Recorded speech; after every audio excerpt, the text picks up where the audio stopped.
آحد، یہ اللہ سبحانہ تعالیٰ کا بہت ہی پیارا نام ہے۔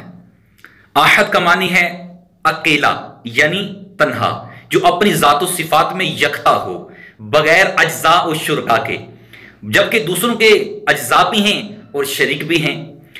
آحد قرآن مجید میں صرف ایک مرتبہ وارد ہوا ہے، وہ سورۃ الاخلاص میں، آیت نمبر 1، قُلْ هُوَ اللَّهُ أَحَدٌ۔ جو کوئی یا احد 9 مرتبہ پڑھ کر کسی حاکم، افسر یا نگران کے پاس جائے، انشاءاللہ عزت و سرفرازی پائے۔ اور جو کوئی شخص یا احد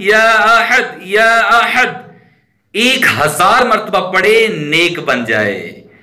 صلو علی الحبیب صلی اللہ تعالی علی محمد۔